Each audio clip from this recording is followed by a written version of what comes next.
दूसरे ने कहा कि पेशन गोइयों पर यकीन रखना कैसा है। देखें, इस पर बिल्कुल यकीन ना रखें। ये कितने लोग बैठे होते हैं टीवी के ऊपर, कौन सी टीम जीतेगी पेशन गोई करके बता रहे हैं फुला जीतेगी, सबसे आखिर में आती है वो लास्ट में। इनकी पेशन गोइयों का तो ये हाल है। कोई नाराज़ ना हो, कोई 100 पेशन गोई करके 4 में तुक्के लग जाएँ तो वो तो मेरे साथ भी आप आ जाएँ, मुझे इसका कोई फ़न नहीं आता ना, सितारों की चाल से मैं वाकिफ़ हूँ, लेकिन मैं 10 पेशन गोइयाँ करूँगा इंशाअल्लाह 5-6 तो लगी जाएंगी। ये तज्ज़िये माहौल देख कर इस तरह की पेशन गोइयाँ करके और ये मामलात होते हैं, इस पर बिल्कुल बिलीव नहीं रखना चाहिए। बल्कि हमारे नबी करीम सल्लल्लाहु अलैहि वसल्लम ने इस तरह के लोगों से कॉन्टैक्ट करना ही मना फरमाया कि नुजूमी हाथ देख कर पामिस वगैरह कुछ बता रहे हैं सितारों की चाल से, अगरचे ये उलूम हैं, इसका मैं इनकार नहीं कर रहा हूँ, लेकिन हमारे नबी ने इसको मना फरमाया। और वजह इसकी ये थी कि उस ज़माने में अगर इन उलूम को बाकी रखा जाता, इन ज़राए को बरकरार रखा जाता, तो नबी करीम सल्लल्लाहु अलैहि वसल्लम के बारे में कोई कह सकता था कि आप भी जो गैबी खबर दे रहे हैं सितारों की चाल से या किसी काहिन से पूछ कर या कोई ज़ायचा निकाल के बता रहे हैं, तो फिर आपकी जो नबूवत थी वो मशकूक हो जाती। फिर लोग कैसे बिलीव करते हो? कहते जो आम लोग कर रहे हैं आप भी कर रहे हैं, उन सबको हराम करार दिया। अब जब एक नबी गैबी खबर दे रहा है तो लाजिम बात है कि उन ज़राए से तो नहीं दे रहा, क्योंकि वो तो मना फरमा दिए गए, तो ये ज़रूर वही इलाही का नतीजा है। इसलिए मैं आपसे गुजारिश करता हूँ इन चीज़ों पर कोई बिलीव ना करें आप।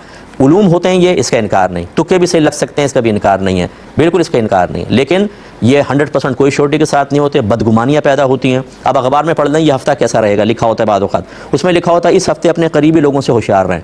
अब आदमी खामखा बदगुमानी का शिकार हो जाता है। बीवी ज़्यादा हंसी, यार क्यों हंस रही है, सास अचानक घर में आ जाए, ये अचानक क्यों आई है, भाभी अचानक बाथरूम में चली गई, क्यों गई है, बच्चों को भेजेंगे, देखो बेसन के नीचे कोई तावीज़ तो नहीं लगा कर चली गई।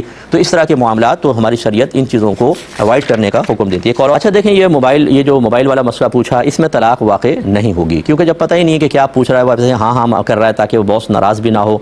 और हमारे साथ भी बाद वक़्त ऐसा होता है, मैं हाँ नहीं करता हूँ, लेकिन होता ये है कि वो हम बात कर रहे हैं, सामने वाला हाँ हाँ कह रहा है, बाद में पूछा तो ये आवाज़ कट गई थी आपकी, इसलिए बात समझ भी नहीं पाया।